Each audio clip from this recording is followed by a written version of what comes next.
deterioration. So this webinar is organized by the International Association for Bridge and Structural Engineering, that's IABC. And my name is Abdullahi Salman. I'm an assistant professor in the Civil Engineering Department at the University of Alabama in Huntsville, and I'll be the moderator today. So just a reminder that this webinar is being recorded and it is also being streamed live, and the recording will also be posted on the IABC website. So before I introduce the speakers and go into the webinar, I have a few slides to share to provide some background about IABC.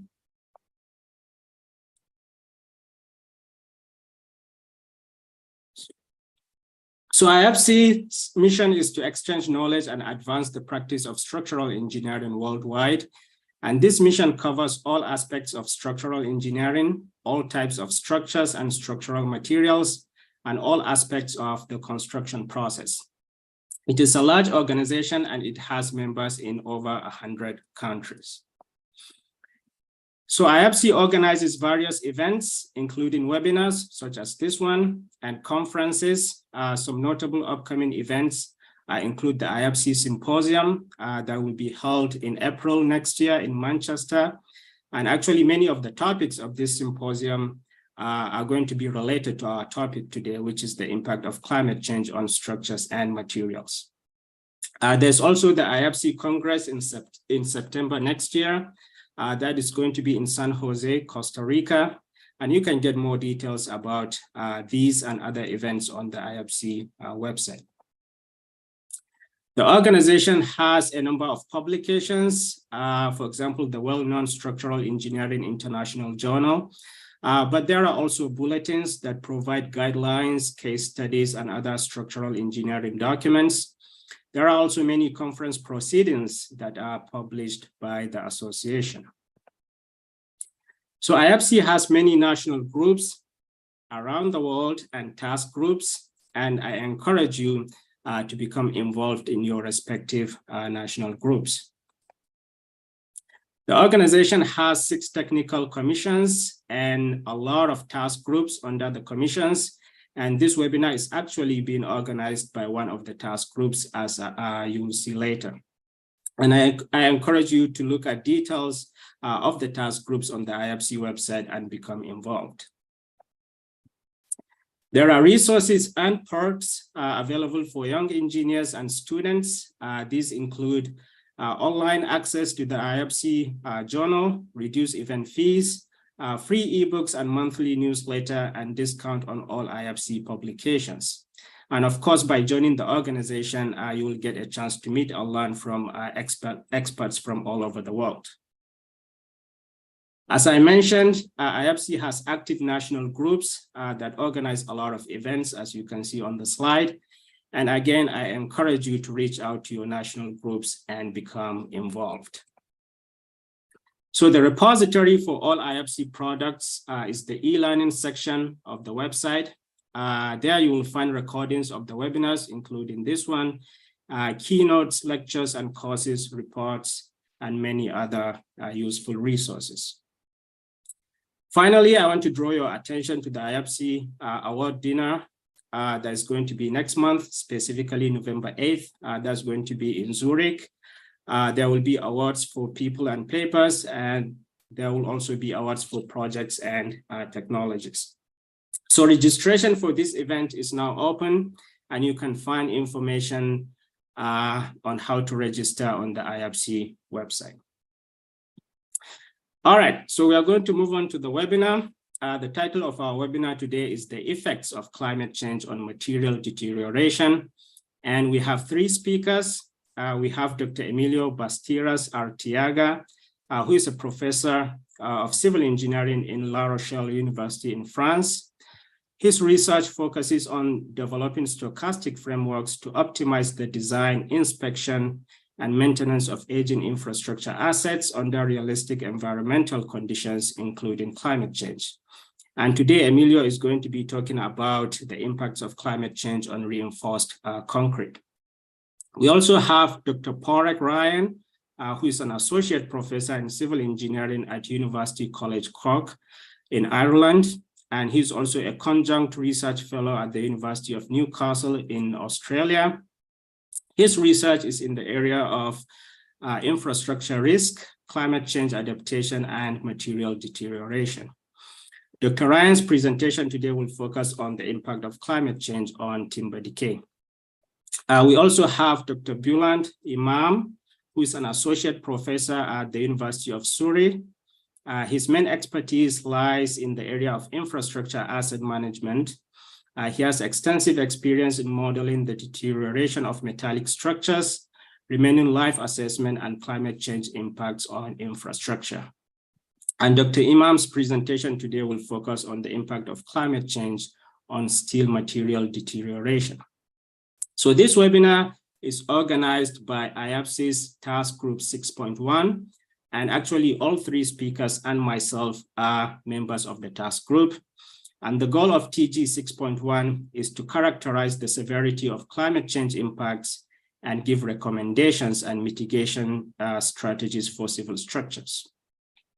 So at the end of the webinar, we are going to have about 20 minutes of Q&A, and please utilize the Q&A chat function to ask any questions you might have. You don't have to wait until the end of the presentations to ask questions. You can actually type your questions during the presentations. All right, so we're going to start with Dr. Bastiras Artiaga, and I'm going to stop sharing my screen and pass it on to Emilio.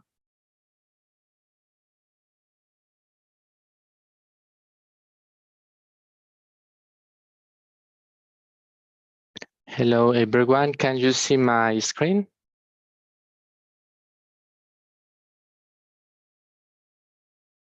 Yep, we can see it. Yes. Perfect. So thank you very much, Abdul, for this introduction. Thank you, everyone, for attending this webinar. I would like to say good morning, good evening, or good afternoon, depending on where you are. So as I mentioned, Abdul, today this presentation will focus on reinforced concrete structures, mainly those that are subject to corrosion. And we don't only speak about climate change, but also some words about how to adapt to climate change. So this is the outline of the presentation, when after the introduction to the problem, we are going to present the framework in which we are working that concerns the adaptation of corroding reinforced concrete structures. And this framework will be illustrated with a couple of examples for new and existing reinforced concrete structures. So to start this presentation, we all know that climate change is an important topic that could produce some fear and anxiety to the entire population. For example, here in France, in 2020, climate change was in the top 3 of the main preoccupations for local population. And this preoccupation could be understandable, because if the predictions are right, climate change could significantly affect many sectors of our society. In IAPSI and in our works, we focus mainly on infrastructure assets, and we can see, as in the last years, some extreme events are hitting our infrastructure that is mainly there for provide service and protect us. And then it is important to assess which are the effects of this climate change and how to adapt to these new environmental conditions. So concerning the effects on infrastructure assets, we can classify it as extreme, in the sense that we can expect more frequent or more intense extreme events, such floods, wildfires, or winds. From another side, we can also expect some progressive changes in sea level or temperature and relative humidity. So in this presentation, we are mainly focused on these progressive changes that will modify corrosion and deterioration patterns for reinforced concrete structures. But we need to keep in mind that also from the solicitation side, we can get some extreme loadings, and then we can get some combination of extreme events and progressive changes that will affect the serviceability and safety of the built environment. So as I mentioned before, in this presentation, we are going to focus in reinforced concrete structures subjected to corrosion, mainly some of them that are in maritime areas where chlorides from the environment will start corrosion of the rivers. So without climate change, corrosion is a real and very costly problem for the society, because more than 3% of the global GDP should be invested to cover corrosion damage. And then it is necessary to implement corrosion prevention and now adaptation best practices in order to decrease the failure risk for one hand, but also to get more important global savings when we are dealing with this kind of structures. So concerning reinforced concrete structures in maritime areas, we all know for several studies in the past that the kinematics of the deterioration processes are widely affected by the surrounding environmental conditions. And then it could be expected that changes in climate conditions will also affect the durability of these structures. In this table, we have some examples of assessment of climate change effects for different locations in the world by considering these different assumptions as increasing temperature, changes in relative humidity, increasing concentration and CO2.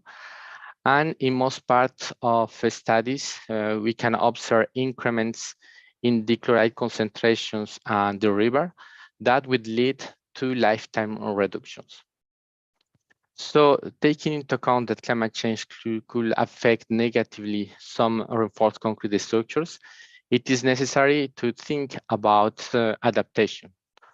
For this, from some years, we have been working in something that we call climate adaptation engineering, in which we try to deal with adaptation as a problem of decision-making on their uncertainty, for which we can use risk-based decision support that has been used for other problems in engineering to try to find the best solutions for adapting our infrastructure.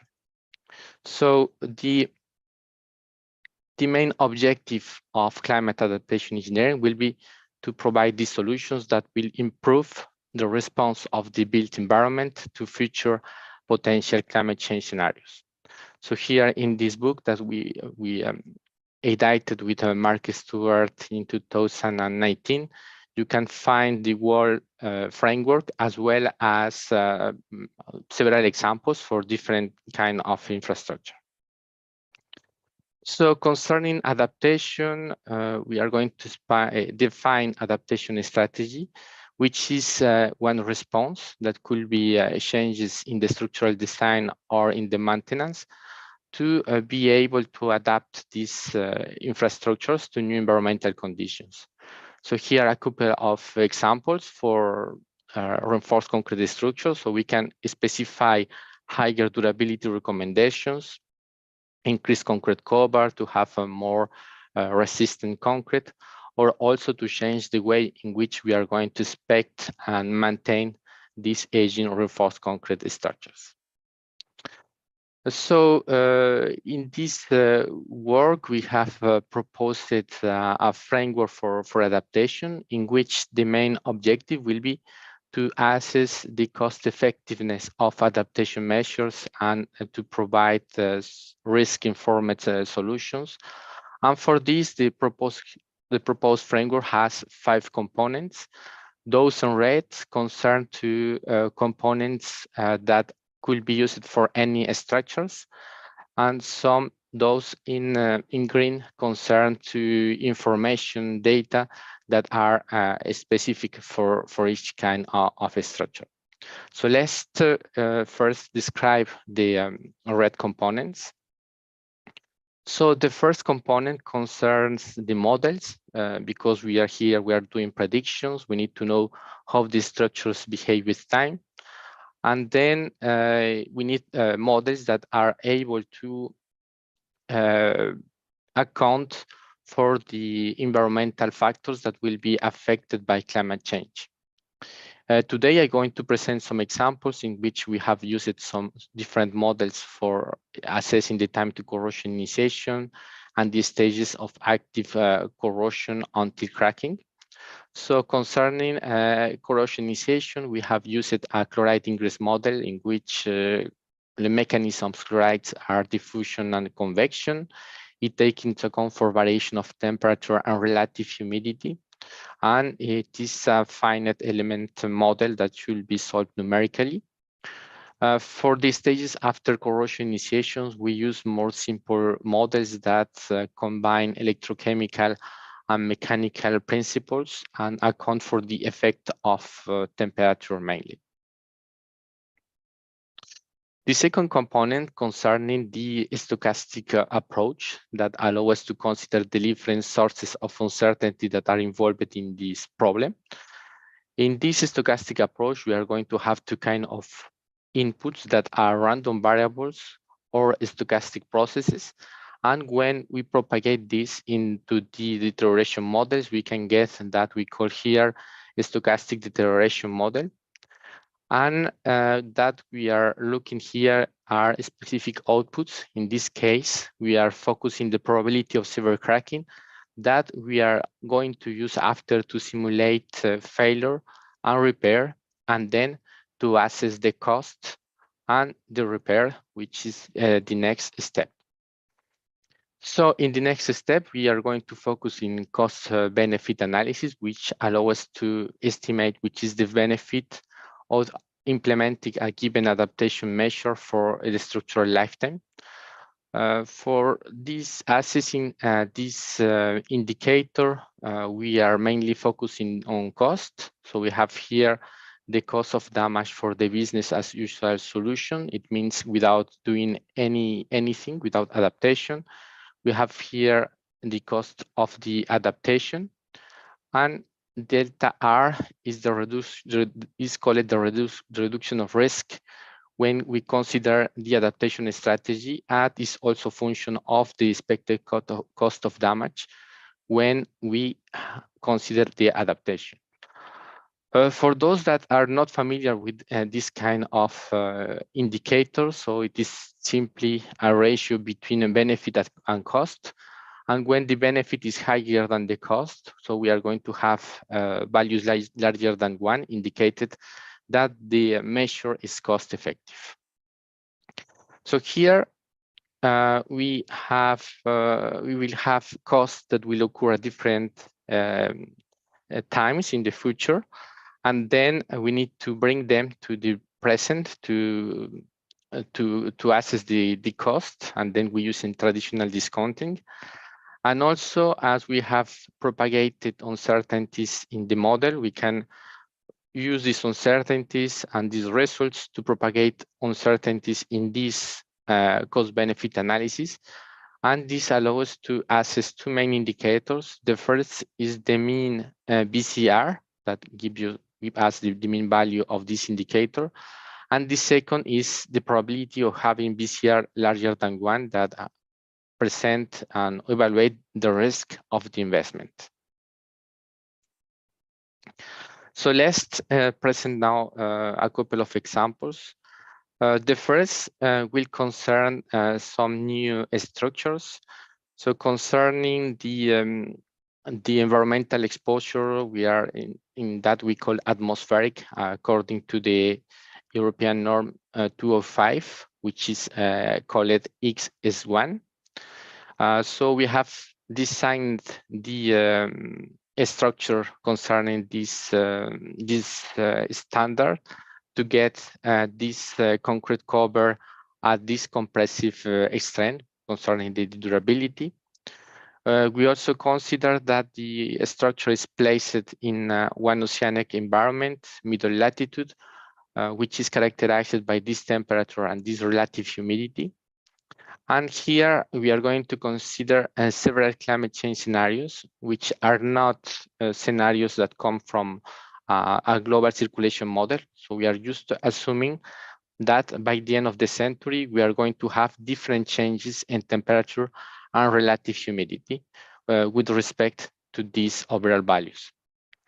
The adaptation strategy that we are going to test here will be very simple. It will simply consist that right now for the design, we are going to say that we are going to increase the cover thickness by 5 millimeters. So in these first results, I have the probability of damage that in this case is the probability of severe cracking as a function of the time after constructions for different scenarios. So we can observe that in any case, if we increase in time, the probability will increase because there is any repair.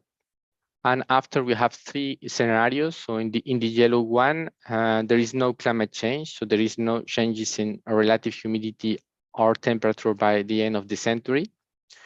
The cyan line concerns our more pessimistic scenario in which there is an increase of relative humidity of 20% and on temperature of 6 degrees by the end of the century.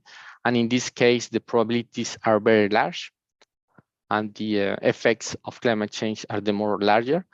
And in the last, we have just one decrease in relative humidity at any change in temperature. And in this case, we can see that we call a positive effect of climate change in which the probability of damage is reduced because this decrease in relative humidity will decrease the kinetics of the chloride ingress process.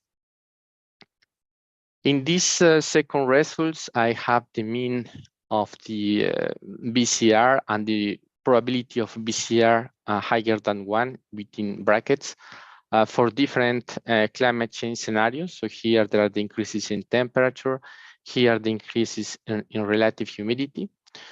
So that we can observe here is that the values of the mean larger than 1 correspond only for some given configurations.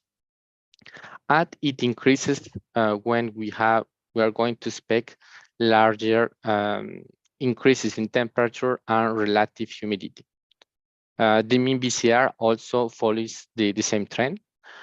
And then this result means that the adaptation strategy is not cost efficient for all the climate change scenarios.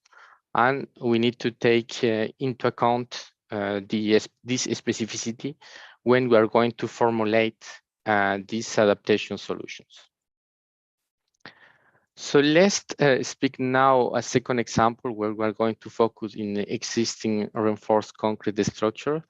In this case, we are going to study the same structure that is supposed to be in 2 places in France, that are Saint-Nazaire close to La Rochelle. We are over here, and Marseille.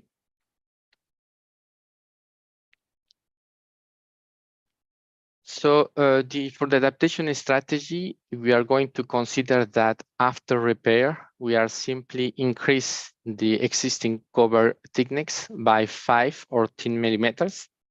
So that's all. So here we are focused into given locations, and then we get information for a global circulation model that give us the predictions of relative humidity and temperature for both locations. So here we can observe that the weather conditions before climate change are quite different for each place because Saint-Nazaire is more humid than Marseille, and Marseille is hotter than Saint-Nazaire. Concerning relative humidity, we cannot observe any significant change when we consider 2 climate change scenarios. However, for temperature, we can observe that there is one increase of temperature by the end of this century for the most pessimistic scenario that is here, the RCP 8.5. So in the results that I presented here, I have the probability of severe cracking as a function of the time after constructions, as in the previous figure I show. We have the same concrete to different locations, and taking into account the environmental conditions of each locations as well as the climate change scenario, we are going to have a different probabilities of severe cracking. And in here, the probabilities are higher for San Nazaire because the larger humidity that is present naturally in the environment will increase the quantity of water inside the concrete and then accelerate the chloride ingress for structures located in this place. So like the effects of climate change and natural environmental conditions are different for both locations, we are also having that the cost effectiveness of the adaptation solutions are different for both locations. For example, here for Saint Nazaire, we have found that the mean BCR are much larger than for Marseille. So we are mostly larger than 4, and here that we are between 1 and 2. And that it means that taking into account the environmental conditions, like Saint Nazaire is a more aggressive environment, it is more interesting to invest in one adaptation solution for this place. We can also observe that going from 5 to 10 millimeters is not cost effective. And this is mainly due to the fact that with respect to the lifetime that we have studied here, that is 100 years, this horizon doesn't allow that the investment becomes profitable. We can also observe here the effects of temperature for both locations, and for the more pessimistic scenario, which is the RCP 8.5, for which we can expect a little bit more of deterioration. But in this case, the problem is more driven by the humidity conditions at each place. Okay, so let's go now to some concluding remarks on future work. So first of all, we have presented some examples in the literature and some studies in which we have seen that climate change is going to affect the durability of reinforced concrete structures. We can also see that there are many uncertainties in the problem. We have also added the uncertainties with new environmental conditions. And then this probabilistic lifetime assessment becomes very interesting tools to get a more realistic assessment of these effects on the climate change. Concerning adaptation, I present a proposal that is to deal with this problem as a problem of decision making on their uncertainty. And for this, we can use a risk-based decision support that will allow us to adapt this infrastructure in a more cost-efficient way. Finally, we can see that adaptation cannot generalize it. Adaptation will depend in the location where structures are, in its age, and also in the on the different climate change scenarios. So we have a complex problem here to deal with. And the idea is to optimize the cost effectiveness of the adaptation solutions.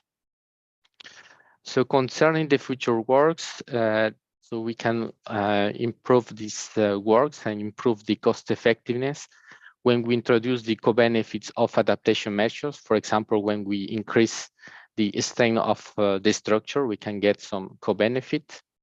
We can study, and we are studying other deterioration processes as carbonation that is quite impacted by the increase of CO2 in the environment. Also, we are going to consider other adaptation strategies. And from this last year, there is a lot of groups in Europe and around the world in which we are thinking about how to modify the design standards. So that's all, and thank you very much for your attention. All right. Thank you, Emilio, for that presentation. And next, we are going to go to Dr. Ryan, who is going to talk about another commonly used structural material. Thanks, Abdoulaye. Can you guys see my screen okay? Yes. Super. So thank you for that introduction. Yeah, so as mentioned, my name is Pádraig Ryan. I'm a associate professor here at UCC in Ireland, and I'm going to be talking about the impact of climate change on timber decay and adaptation decision support. So thankfully, Emilio has done some of the hard work for me and explained some of the methodologies. So this in a way will be the application of some of the same theories, not all, but some of them, looking at timber and how timber might deteriorate. So just giving an outline of the presentation, first of all, today I'm going to talk about timber decay and climate change in a kind of a general sense. So how might climate change affect timber deterioration? And then I'll go to a case study kind of level in order to explore this in more detail, looking at the climate change impacts and adaptation arising from examining timber energy infrastructure. So I'll talk about how you actually model these climate change risks for timber. I'll present some of the results in terms of climate change adaptation, climate change impact. And then importantly, we'll also look at the risk-based adaptation decision support that Emilio mentioned in the previous presentation. So timber decay and climate change, first of all, well, I suppose the big question is, how is timber deterioration affected by climate and by weather? And to try and ascertain this, I suppose we need to look to the literature and examine studies, long-term and short-term studies, which have been done to investigate how climatic parameters affect the deterioration of our structural timber. So one such study is Brzycka et al. From 2013, where they looked at a development of a model for above ground decay. And essentially this model is based on 8 years of data across 24 EU countries, so quite a lot of data. And they found that decay increased when your wood moisture content and your wood temperature increased. Wittnen et al. 2010, much shorter study, 1 year lab-based study, but this study has been utilized or referenced by a number of people in the literature. And again, decay increased with an increase in ambient temperature and relative humidity. So that's the relationship that Wittnen et al. Identified. And then there's the Scheffner Climate Index, which has been around for a very long time, 1971, and it gives an idea of how decay hazard might increase. And it was used recently in a Nature paper to explore how decay hazard for the UK might increase as a result of climate change. And similarly, they found that decay hazard increased with mean monthly temperature and rain days per month. So this is a kind of an indicative one. And then the final study, which I'm going to talk about in a little bit more detail, is Wang et al. 2018. So this is a model for timber in-ground contact. It's probably the most extensive timber deterioration model in the literature and is used by a wide variety of researchers when performing modeling.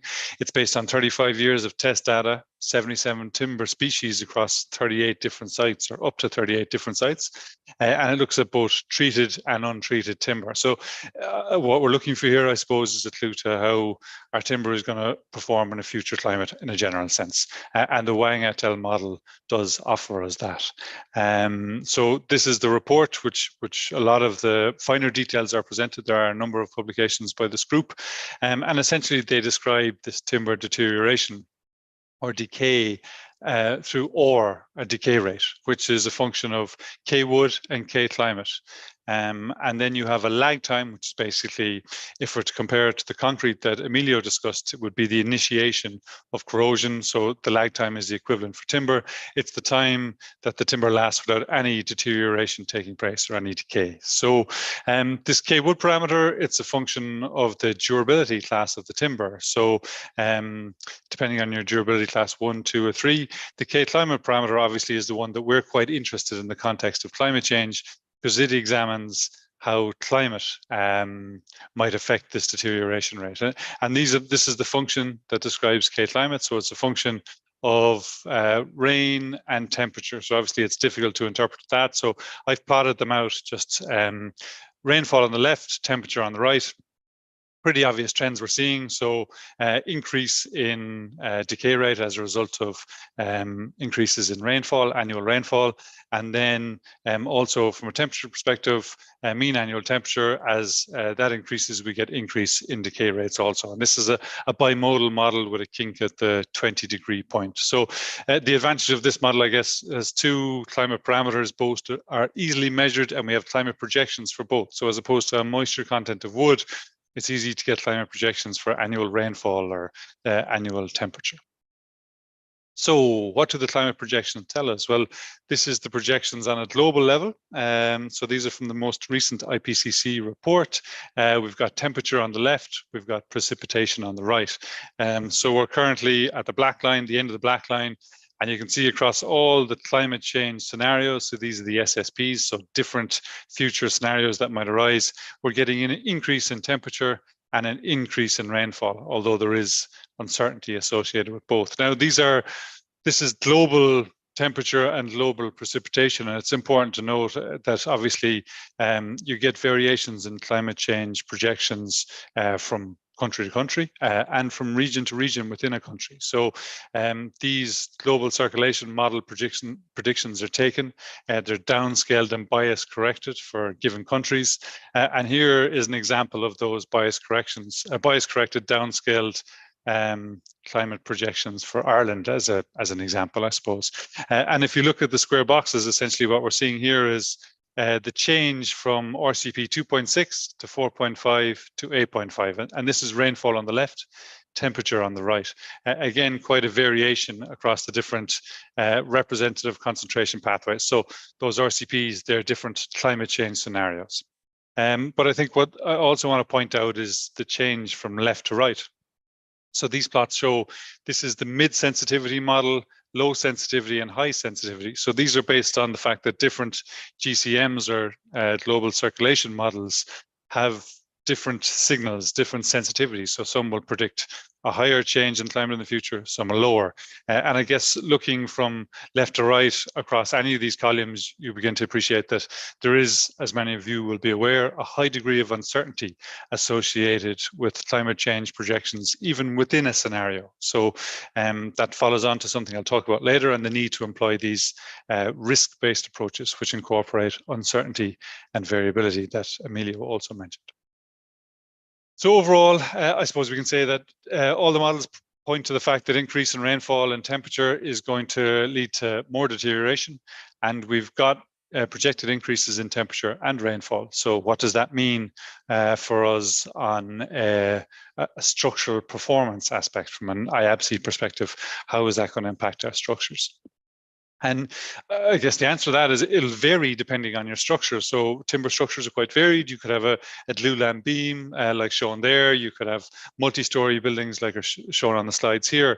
And a lot of these structures will be inside. So they'll be relatively insulated from the impacts of climate change in that context. So more so it's the external structures like this bridge structure shown or this installation shown, or indeed this energy infrastructure, which is externally exposed timber, subject to the elements, and thus will have obviously a potential to have a significant climate change impact. So to delve down into what that impact might be, I'm going to talk about a case study looking at the climate change impact and adaptation for timber power poles. So just to get into more of the details and provide an example, and this is based on work that we've done over probably a decade now, looking at both Ireland and Australia. We've published a number of different papers and reports. So I guess for our purposes today, this provides a very a good case study in a way, because the power poles are a very simple structural system. They're essentially just a cantilever. They're also, you might say, well, why did you examine timber power poles? They're also massive networks. So there's, just to give you some numbers, about 5 million of them in Australia with a net worth of about 10 billion. over 2 million of them in Ireland, and between 120 and 200 million of them in the US. So they're vast networks with a huge net worth and also large maintenance costs. They're also an important part of our critical infrastructure network. So if they fail, you can get anything from loss of power to homes and businesses to actually catastrophic wildfires like happened in Perth and Southern California in recent years. So in line with what Emilio also talked about, we used a risk-based decision support framework to examine this. So essentially risk being the probability of hazard given climate, damage given hazard, and consequences. So risk, again, hazard by vulnerability by consequences, tying in with the IPCC definition of climate risk. And what we did as part of this study was, first of all, examined what are existing climate risks, then looked at the climate change impacts on those risks, and then looked at this cost-benefit analysis or climate adaptation component to assess, well, if we do need to adapt, how do we do so in an effective and cost-effective manner? And importantly, we incorporated probability and uncertainty into all levels of the analysis. So if you think about it, I've already talked about how you've got a large degree of uncertainty associated with future climate. You also have a large amount of variability and uncertainty associated with projection of deterioration for wood, it being a natural material, and a large amount of variability in timber power poles across the whole network. So we try to incorporate uncertainty at all these levels using probabilistic modeling in the way that Emilio also spoke of earlier. So I'm not going to talk hugely about the model, but just to give you a little bit of background before I talk about the actual results, or the impacts that we found for timber. There's three main components of the model: a structural reliability component, a probability-based timber deterioration component, which is obviously important in the context of today's discussion, and then a power pole maintenance component, which is related to that timber deterioration also. So briefly, in terms of the structural reliability, many of you will be familiar with this. Essentially, we're looking at the probability of failure, representing resistance at time t and load at time t as probability distributions. And we focused on the bending failure under wind loading of these poles. It's the most common failure mode, and used probabilistic wind, field and wind load models appropriate to the country we were considering. We worked also with industry to try and develop the resistance characteristics. So, for instance, in Ireland, the ESB, the Electricity Supply Board in Ireland, did this full-scale testing of power poles in order to try and provide us with some information on the FB, the bending strength of the type of poles that they use. And then obviously, okay, that's going to tell us without climate change, but if we want to incorporate climate change, we need to incorporate these climate change predictions, as we talked about earlier. And that was done in Ireland, working with iCheck, and Australia, working with CSIRO. Another important component then is this probabilistic deterioration model. So these timber power poles, they're in contact with the ground, they're subject to significant decay. And as a result, it was very important to incorporate this into our study. So they've actually very rarely fail when they're in their new state. They've got extra capacity built in to allow them to decay over their, say, 50-year service life. So you might have guessed we used Wang et al. To model this, and Wang et al. Have a very extensive timber decay model for this pole type structure, whereby you've got multiple layers, so a treated sapwood on the outside, outer heartwood and core wood. Essentially, you have this lag time, so no decay occurs at the start, and then at the end of this, you get this. And I'm sorry, I'm using a pointer, I should be using the mouse, apologies. You get this T-lag, so no decay here. Then you get decay through the sapwood, so that's through this blue layer. And then you get no decay for a while again with another T-lag, and then decay starts to progress through this heartwood, and then finally the core wood. And you notice the slopes are representative of how durable the different woods are within this power pole. And the model error associated with this Wang et al. Model is between 0.85 and 1.2, depending on the durability class of timber. So again, very important that we represent it from a probabilistic viewpoint. So to do this, we needed a time-dependent model. So to go from t is equal to 1 year to 2 years to 3 years to 4 years. So we use sequential Monte Carlo probability theory in that context. So obviously then, if we have our decay model, we also need to incorporate the changes in rainfall, which we did on a regional level, and the changes in temperature also. The last important component of the model, and I'm just giving a headline analysis of the model or discussion of it, is power pole maintenance. So every power pole network in the world is maintained in order to reduce the probability of failure of poles in that network. So for instance, in Ireland, poles are inspected on 12-year intervals. And then if the pole is found to have deteriorated by more than 75% to less than 75% of its original capacity, it's removed from the network and a new pole is put in. So we use an event-based probabilistic modeling approach in order to incorporate this, whereby the pole goes year on year on year and deteriorates. And then an inspection year, if it's found to be below the acceptable capacity, it's removed from the network, a new pole is put in, and then it goes year on year on year until the end of the monitoring period. So in Australia, these inspection intervals are actually 5 years, and the pole isn't replaced until it's 50% of its original capacity. So slightly different practices in different countries. So moving on to the climate change impacts, I suppose, that's what we want to examine. What are the possible impacts of climate change on timber structures? So in terms of pole replacements, so this is how often we had to replace poles due to deterioration and what the change is. So this is change in pole replacements, I should have said, as a result of climate change. And you can see here, the impacts that we found were significant. For instance, in Brisbane and in Sydney, we found that you're talking about maybe 11% increase in the amount of poles that you have to replace under the RCP 8.5, the more severe climate change scenario. We did find, however, that the impacts were very regionally variable, and this was also true for the wind failures. So this is where you have to replace poles due to deterioration, and this is where poles fail under extreme wind loading.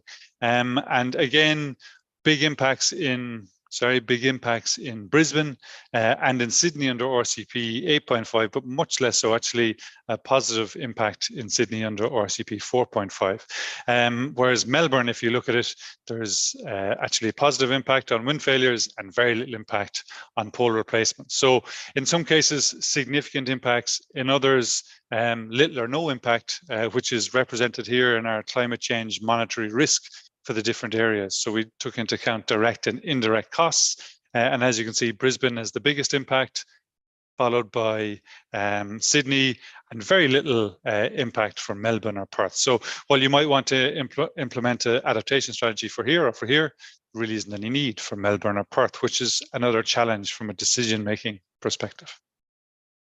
Looking at Ireland then in terms of our climate change impacts, slightly less, but also significant climate change impacts. So this is wind failures. We looked at two different regions, Cork and Dublin.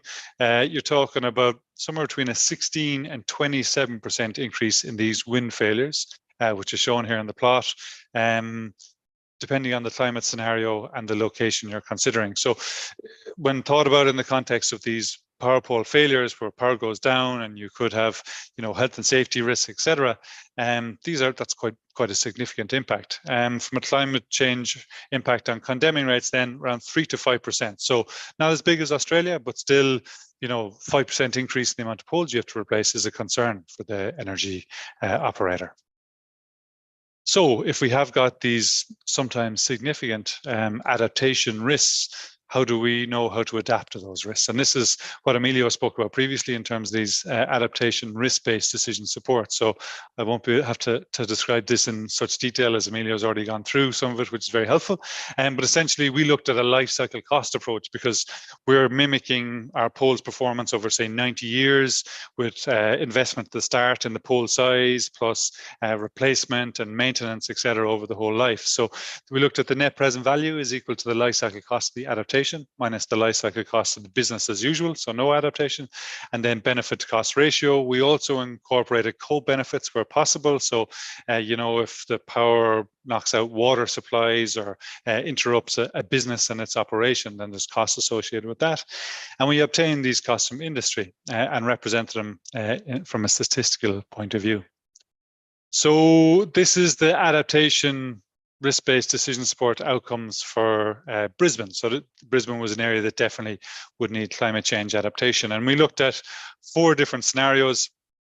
These are very simple things that the power company could do in order to reduce their exposure to climate change. So this top line shows the no action. So as we talked about earlier, we'd have 11% increase in condemning rates, a 37% increase in failure rates. These are the options. Then we could change the condemning criteria to 55% instead of 50. So that's replace poles earlier. Change our inspection interval to 4 years instead of 5 years. So inspect them more frequently. Use larger poles at the outset. So we're higher capacity at the outset, and then a combination of these, so larger poles and reduce condemning criteria down to 45%. And what these figures show are how effective those adaptation strategies are at reducing our, say, wind failures below pre-climate change conditions. So that would be 100%. So you can see that this strategy, and this strategy are all quite effective in reducing wind failures below pre-climate change conditions.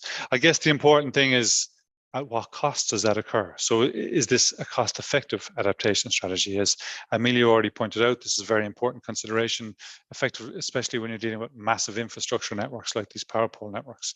And this is what we found. So as you can see, a number of the inspection strategies have a negative cost benefit performance, so not profitable to implement. 2 of them having quite a high cost benefit outcome. This one in particular is the best we could do, so we tried to develop this one as the best performing, and it represents a saving of 4.7 million per year for a network of 1 million poles. So significant saving. An important consideration as well is looking across the different RCPs, and what we actually looked at was, what about the no climate change scenario? And we found that this strategy had a positive net present value and benefit to cost ratio even under no climate change, which again is of great value to an infrastructure owner who's faced with a decision-making process under high degrees of uncertainty associated with the future. So that's kind of a win-win, or no regrets adaptation in this case. So I think my time is coming close to an end. So just to conclude, I guess timber decay, we've said, increases with ambient temperature and rainfall. So our climate projections indicate that both of these parameters will increase in the future. Digging down into that, we did a detailed study with detailed probabilistic modeling, and our power poles case study indicated that these risks can be significant, but they are very much regionally variable. Up to 37% increase in failure rates, and 11% increase in replacement costs for Brisbane, for instance, which results in very significant cost implications. But we said that other areas such as Melbourne, for instance, as a result of its baseline temperature changing, climate projections from one region to another, and a few other factors meant that it had very little impact. So again, a challenge. So we have to look then at our climate adaptation. It'll be required in some areas, but not all, and the risk-based adaptation decision support can help to develop both appropriate adaptation strategies and cost-effective adaptation strategies for timber. So that's it for me, or my slides. Very happy to take any questions at the end. I also just want to acknowledge the input of Professor Mark Stewart, who I worked with on all these studies to date. Also other researchers such as Dr. Laura Hawker, Kevin O'Connor, and Nathan Spencer, and to acknowledge the financial support by the EPA in Ireland, CSIRO in Australia, and SFI through the Nexus project. So thank you very much for your attention and for listening today. Thank you, Dr. Ryan. Finally, we have Dr. Bulent Imam, who is going to talk about the third common civil engineering material that we use, which is steel. Dr. Imam. Thank you very much, Abdullahi, and I hope that you can hear me clearly and you can see my presentation as well. So following on from the 2 excellent presentations by Emilio and Paraik, my presentation focuses on steel deterioration. So this will show a summary of all the research work that we have carried out at University of Surrey in the last 10 years or so, which, as you can see, was funded partially by Network Rail. So I will be mainly focusing on railway structures, but also by the funding council in the UK, EPSRC. My presentation will not go into adaptation. Both Emilio and Paraik have touched on the adaptation strategies, but I will be mostly focusing first on material degradation and corrosion rates on steel structures, and then I will show you how these affect the probability of failure of structures, as well as extend into risk. So the previous speakers have made an introduction about climate change and changing environmental conditions. So with steel structures, the ones of you that have worked with steel structures, you can remember that one of the main first steps is actually to look at the exposure conditions, so define the exposure environments of a steel structure, and that effectively dictates the rate of deterioration or degradation of the steel material.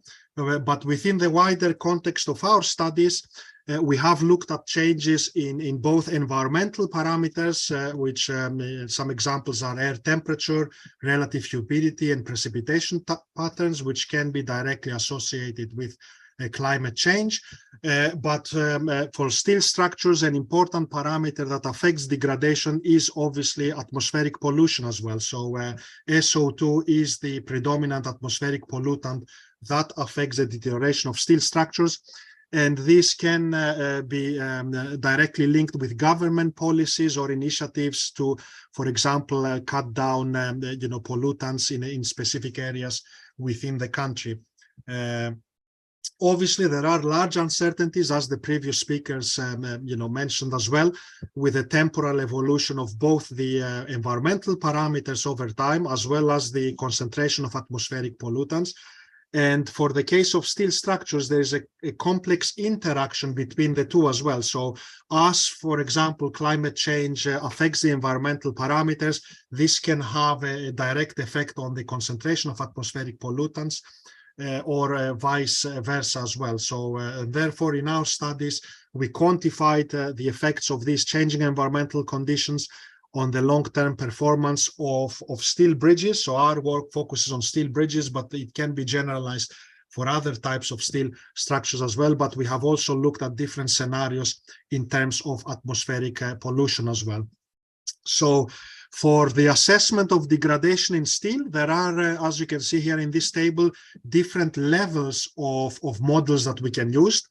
So the most classical model, which you can see here, the level 1 model, is the typical exponential function that we are using for predicting corrosion loss over time, where A is effectively a parameter that is affected, that is directly linked with the exposure environment of the structure. So whether the structure is sitting in an urban environment, or whether it's sitting in an industrial environment, or in an environment which is affected by chlorides, for example, next to the coast.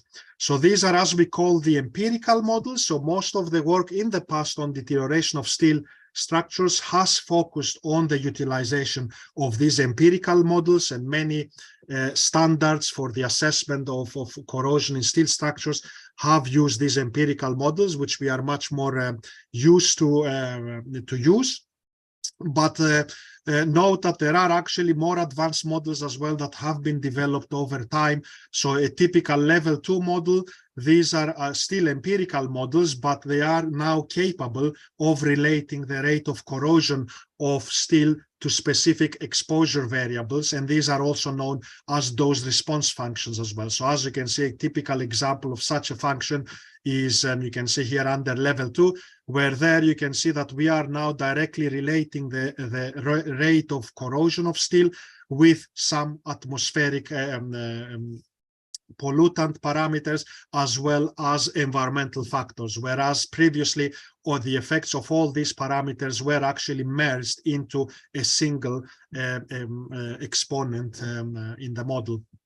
So most of our work has focused in applying these level 2 models, because these are models where you can explicitly start taking into account the effects of climate change on material degradation, and you can then test and analyze different scenarios and the implication of these different scenarios on the steel degradation. And then level 3 models are even more advanced models, where they are actually looking at the interaction of things like the micro meteorological conditions around the material, airflow patterns, and the physical interaction of the environment with the physical material as well.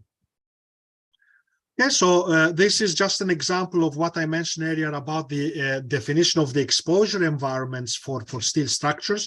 So these are the corrosivity categories that were obtained from the international standards for the assessment of corrosion in steel structures, where you can see that depending on whether you are, for example, on a dry or cold zone, or whether you are in a more moist environment, whether you have, for example, an urban environment with low concentrations of pollutions as opposed to highly industrial areas which have a high concentration of atmospheric pollutants, that directly has an effect on the range of rate of steel degradation that you can expect on a steel structure. As I said, most of the studies concentrate on using the classical exponential empirical model that you can see here, but recently the new international standard ISO 9223 has made a direct link of that exposure alpha parameter here with the atmospheric environmental conditions as well as the atmospheric pollution conditions as well. So this usually captures the first year corrosion on a steel structure. And as you can see here, with this more advanced model, you can directly relate this exposure parameter to the concentration of atmospheric pollutants, as well as the environmental parameters like relative humidity, temperature, the concentration of chlorides, etc. Okay. A more advanced model, which is more resembling the dose response functions that are mentioned earlier, is the model developed by Kleinsmith, which is the model that you can see here, where this is a model that can directly capture changes in the environmental parameters such as temperature, relative humidity, time of wetness, as well as potential changes in the concentration of atmospheric pollutants directly on the rate of degradation of steel material. And this is actually the model that we have used in most of our studies because it is capable, as I said, of capturing the temporal evolution of the atmospheric parameters as well as the pollutant concentrations.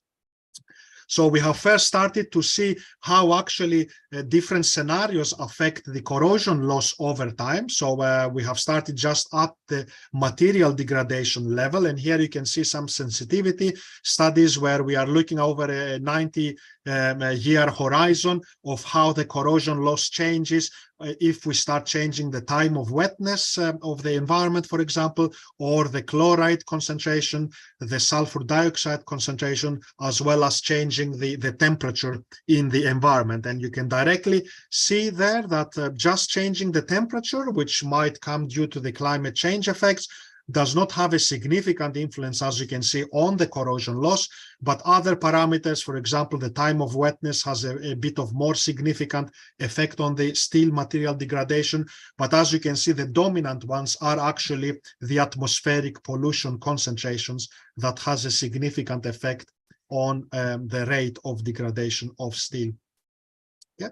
And then you can start looking, for example, at scenarios where what happens, for example, if the concentration of SO2 changes, increases over time or decreases over time, and that can be linked, for example, to some government initiatives or policies where, of cleaning the air, for example, in a city where you can have a gradual reduction of SO2 over time. For example, this blue line here is assuming corrosion loss over constant exposure conditions, so keeping the concentration of SO2 constant over the entire analysis period, as opposed to what happens, for example, if we gradually reduce the SO2 concentration over a 20-year period, or as compared to what happens, for example, if we have a sharp decrease in the SO2 concentration, again at a specific point in time. And then you can see the beneficial effect that that has, for example,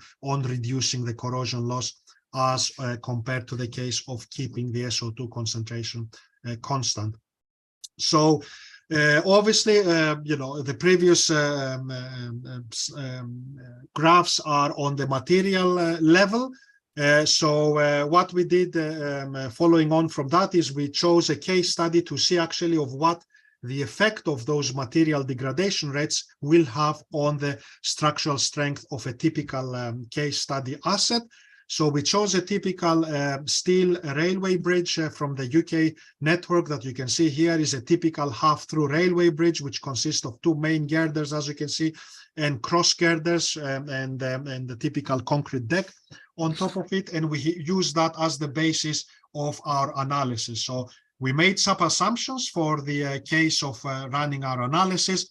So we have assumed that the corrosion was in the form of a uniform reduction of the thicknesses of the different members, which affects the entire section of the main girder, so both the webs, flanges, and the cover plates or the doublers. We have assumed that the cross beams and the reinforced concrete slab both remain uncorroded through the examining time period.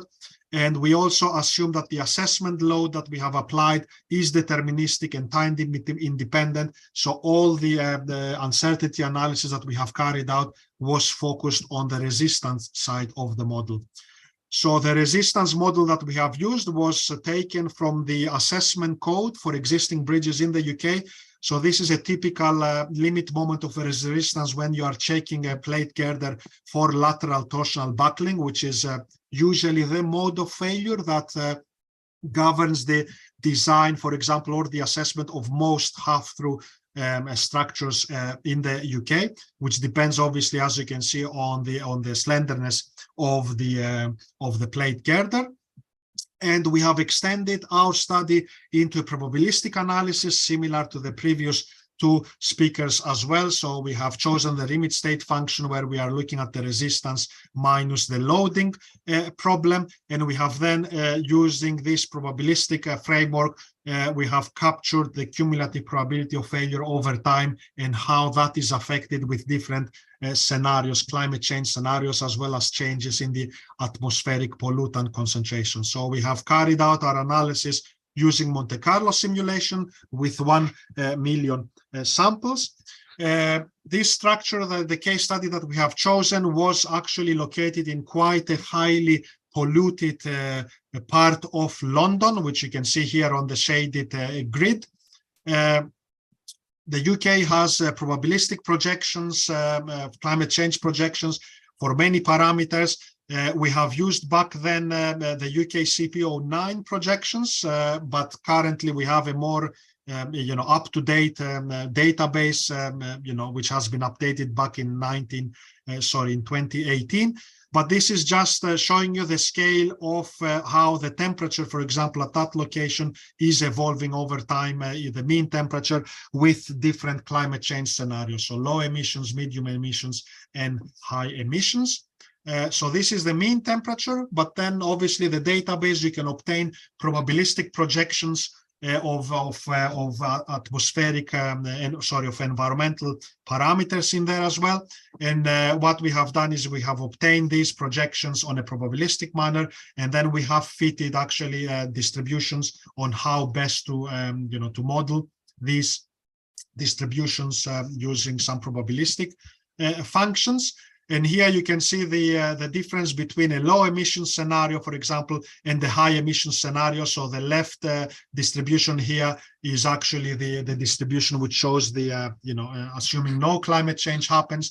And then the low emission scenario and the high emission scenario are shown here by the, by the red boxes here, where it is clear, as you can see, that in the high emission scenario, we have, for example, a higher increase in the mean temperature, but we have a significant increase, as you can see, in the variability of the temperature, which is typical of the climate scenarios. Within the context of the probabilistic analysis, we have used a number of random variables. So we have used random variables in terms of material properties, random variables in terms of the geometric properties of the bridge. And we have also used some scenarios in terms of the climatic and atmospheric parameters here. So we have varied different atmospheric parameters like the time of wetness or the temperature, but we have also modified some of the atmospheric pollution concentrations as well to study the effects of that on the probability of failure of the structure. We have used some different analysis scenarios to look at the sensitivity of the probability of failure to these scenarios.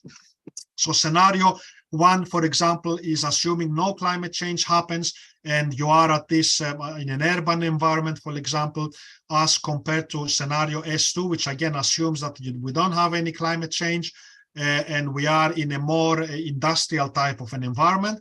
And then, as you can see, scenarios S3, S4, and S5 are actually then based on different climate change scenarios. So whether we have a low emission scenario or a high emission scenario or a medium emission scenario, keeping the corrosivity environment the same. And then scenarios S6, S7, and S5 actually keep the same climate change scenario, but then play with the concentration of the atmospheric pollutants to look again at the sensitivity of the probability of failures solely on changes in the atmospheric pollutant concentrations. Okay. So this shows you a typical example of the corrosion loss, assuming two, climate change, two corrosivity environments here. S5 and S6 are under the same climate change scenario, as you can see, but they assume that the structure lies on different corrosivity environments.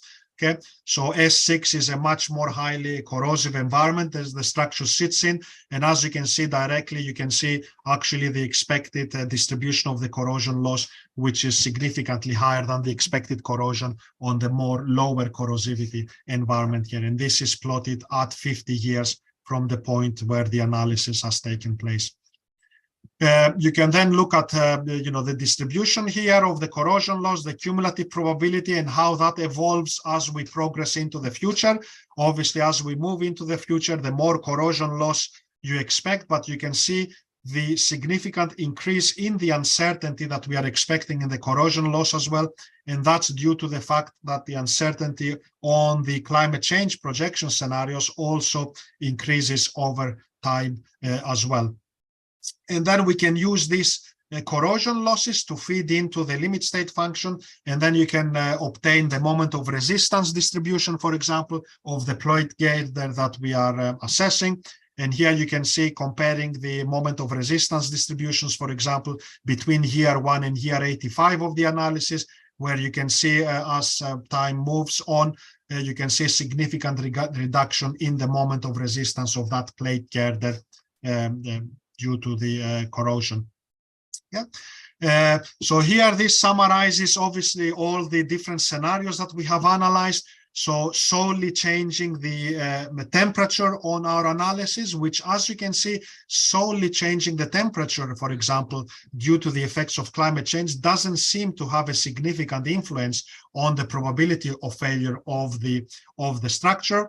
But as you can see here, the effect of SO2 is significantly higher, because that parameter has a significant effect on the rate of deterioration. And notice that these scenarios S1, S5, S6, and S7 are playing with the concentration of the SO2 over time. The time of wetness also has quite a significant influence as well, okay, because that affects obviously the wetness of the surface material of the of the steel, and that can have a significant direct influence on the rate of deterioration. So here we are comparing two scenarios with different projections of time of wetness in the future, and you can see that the probability of failure can be significantly affected by that as well. Okay, and then we progressed our studies from the probabilities of failures into risk by taking into account the consequences of failures of this particular bridge as well. So consequences of failures considering bridges can actually include quite a large different types of examples of categories as well. But in our case, we have focused on only human and economic consequences for this particular bridge to develop the risk profiles. We have assumed that any potential bridge failure will result in 5 casualties. We have assigned an economic value to the casualty, and we also assume that the unavailability of the bridge, if it fails, will result in train detour and delay costs with that value in total. And we have also assumed that the cost of bridge replacement is assumed to be £20 million arbitrarily. And another assumption that we made is obviously that the failure consequences are assumed to be constant over time, whereas the probability of failure, as we saw from the previous slides, is actually evolving over time. And here you can see the risk profiles over time. So on the left-hand side, we look at the annual risk, so the risk calculated in any year in the analysis period. And on the right-hand side, you can see the time-dependent cumulative risk here under the different scenarios that you can see in the that we have analyzed in this case. Some concluding remarks from these our studies. So we have seen that the environmental sensitivity is becoming more and more important, and we have seen that some environmental parameters outside the temperature is likely to affect the rate of degradation of steel structures. I mentioned the complex interaction between the climatic variables and atmospheric pollutants, which is not readily understood in much detail at the moment. As I said, the results have shown that just changing the air temperature due to climate change is shown to have a very small influence on the risk and reliability, but the time of wetness, for example, was found to have a more significant influence on the probability of failure. But out of all the parameters, both climatic and atmospheric parameters, we found out that the concentration of SO2 and the location of the structure has the dominant effect on the probability of failure and the risk of failure. So obviously understanding uncertainties and variabilities is key to effective risk management. The previous speakers also show that as well, and therefore probabilistic analysis, I think, are fundamental if we are to capture reliably both the uncertainties in the climate change models, but also the uncertainties in the material degradation models that we have. Okay, so I'll stop here with my presentation. I've just included some key publications here from our work for the ones of you that would like to explore and get some more details about the analytical aspects of our work. Okay, so thank you very much for your attention, and I'll stop here and pass on to Abdullahi. Thank you, Dr. Imam. I see that people have been interacting with our speakers in the Q&A chat. You can still continue to type your questions, and we'll try to get to them as soon as we can. We have about 15 minutes of questions. I guess I'll get us started. I want all the three speakers, if possible, to talk about the evolution of the materials that we've talked about today, right? So new materials or high performance materials are being developed, right? Concrete, steel, and even timber. How will that impact the response of the materials to climate change?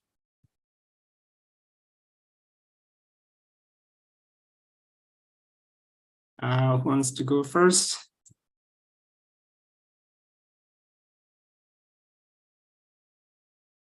I mean, I can make a comment, Abdullahi, in terms of the new materials within the context of steel, new materials, obviously, we have the weathering steels that are now quite popularly used especially for cases where we have steel structures on highly corroded environments. I haven't seen many studies that have been looking at the effects of climate change on weathering steel. So most of the existing studies have focused on traditional normal grade steel structures. But yeah, that's my comment from the point of view of steel material. I can take the timber question, Abdullahi. I guess timber is timber. It's difficult to develop a new material. What actually has been seen, though, is an evolution in how, if we take the poles, for instance, how they're utilized. So, for instance, in Australia, I talked about the different layers, the sapwood, outer wood, and core wood.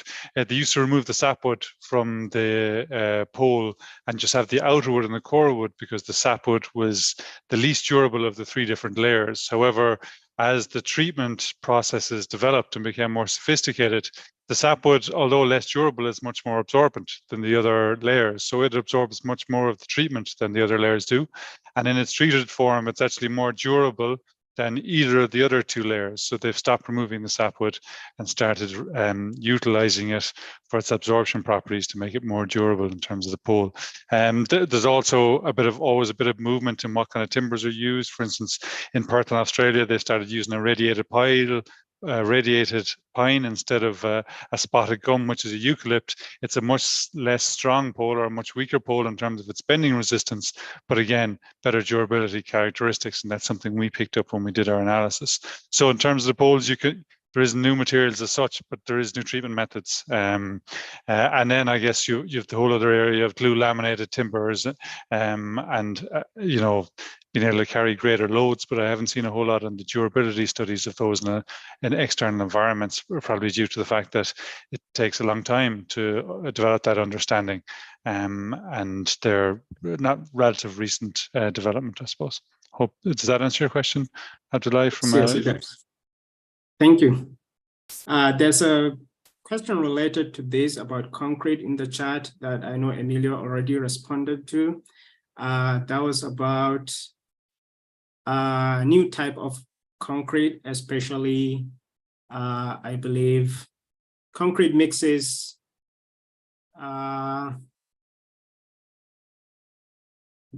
Is there any work done to include current and future zero carbon high performance concrete mixes? I know that you already responded in the chat, but maybe for the general audience, if you can maybe say a few words more. You are on mute. Yes. Yes, so I have received a certain number of questions in the chat. I was responding. So thank you for your questions. So there are many nature of questions. Some of them concern these new materials. So they most of the question asked to me about current research in some areas. Concerning new materials, I haven't seen studies in which a kind of adaptation and at the same time mitigation measure is to use are more environmentally friendly concrete cement-based material. So in my opinion, there to use this new material, the main challenge is to know how it will be the long-term performance of these materials to be able to use it in new structures or for repairing. But in any case, the idea is to know how it will behave and to see for which situations it will be more well adapted, because as we highlighted in the different presentations, adaptations cannot be generalized. So we need to see which are the best conditions to use those materials. Also, I would like to comment with respect to other interesting questions that concern non-destructive tests, how to use it, and also model updating. So in my opinion, both are quite crucial when we are going to assess the performance of the structures at given time by taking into account real exposure and then real climate change. And that will provide very good information to see where is the current state of the structure to better assess what should we do to adapt this structure to new environmental conditions. All right, thank you. There's a question related to just to come in there very briefly, Abdullahi. Sorry, I have my hand up, but I don't know if you see it. I just wanted to tie in with Emilio's excellent answer in terms of the sustainable concretes. And maybe give a little bit of insight from an Irish perspective anyway, because we recently had a PhD student start in my group who's examining the long-term durability of possible sustainable concrete solutions in the early stages of his research. But something we were slightly surprised at when we started engaging with the sector is that, you know, things like recycled concrete aggregates and innovative supplementary cementous materials aren't really being used in a way that we might have assumed they've been using on a large scale. A lot of that is down to the conflicting or multiple pressures that these concrete producers are under. You know, they've got time pressures in terms of precast and striking molds, and they've got cost pressures which are huge. They've got transport and durability concerns as well. So I just to note that probably the sector in Ireland at least is maybe a little bit behind where we might have thought they were. But we're starting to do some research in the area anyway. So more than happy to discuss that with anyone who's interested. All right. Well, I have another question also interesting, and that is more related to standardization and climate change. In the questions, the person asked if we have some safety factors, how to apply them. For example, if we need to increase concrete cover, or we need to increase the concrete durability performance, or to increase the amount of steel. So that's interesting. And I said that, well, I haven't this response because I haven't worked on this area up to now, but that will be interested to test the cost effectiveness of this solution that could be done separately, but also could be combined to try to see which will be the best configuration when try to formulate safety factors to consider the climate change and future environmental conditions. Right. Thank you. And there's a question also in the chat about if there are any studies done to determine the long-term effects of water acidity and corrosiveness on cement steel supports.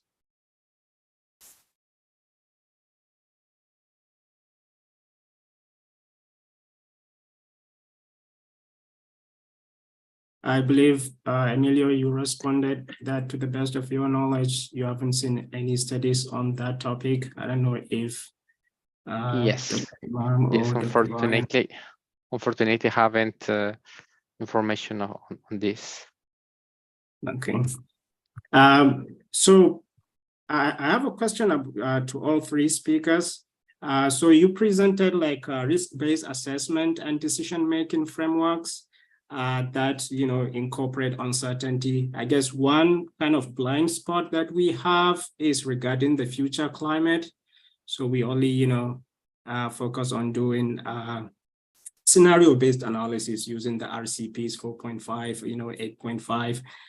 We don't include really the probabilities of the different RCPs because it might be difficult. I mean, how will that affect the decision-making process in terms of adaptation?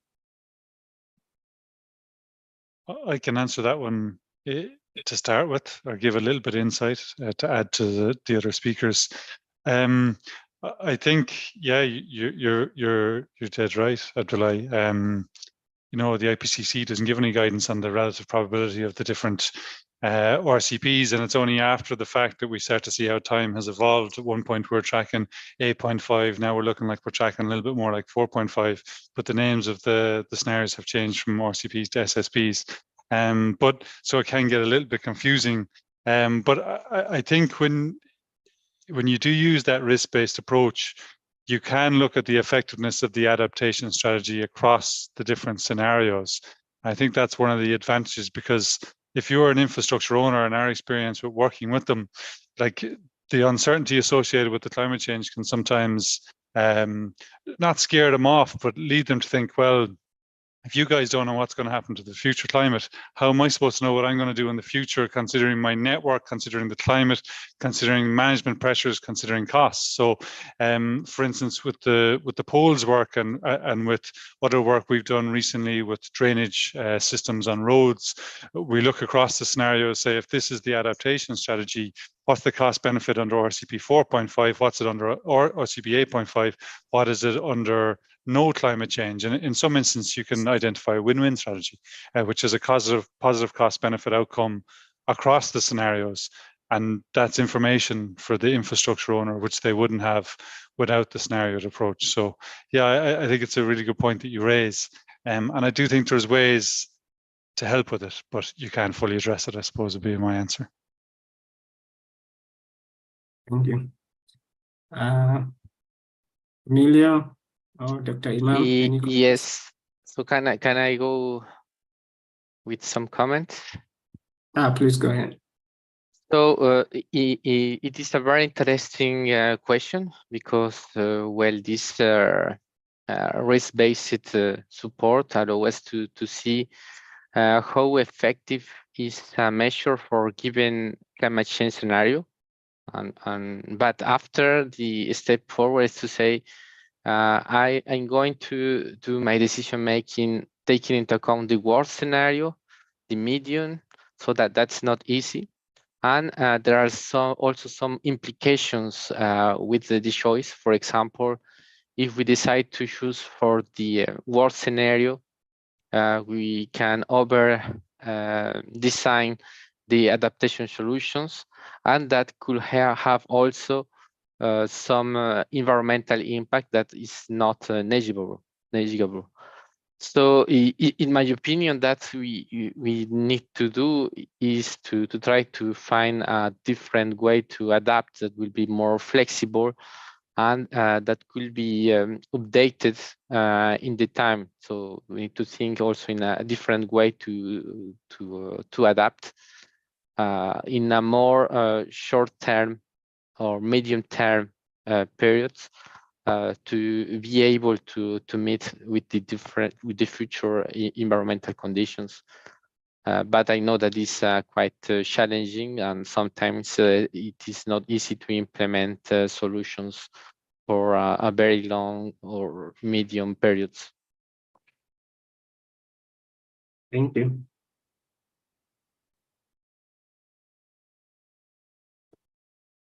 I think we are coming up to our time. There are a couple of questions in the chat.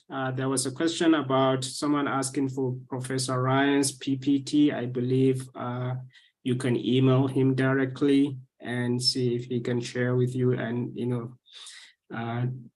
if you want to start any more collaborations, there are a couple of questions about, making the webinar recording available. Yes, the webinar is being recorded and the recording will be available on the IAPC website, so you can check it out later on. All right, I believe we've covered all the questions that we have in the chat, and we've come to the end of the webinar. So I would like to thank our speakers today, Dr. Artiaga, Dr. Ryan, and Dr. Imam. And I also like to thank all our participants today for engaging our speakers. Thank you, everyone, and have a good weekend. Thank you. Bye-bye. Thank you for attending.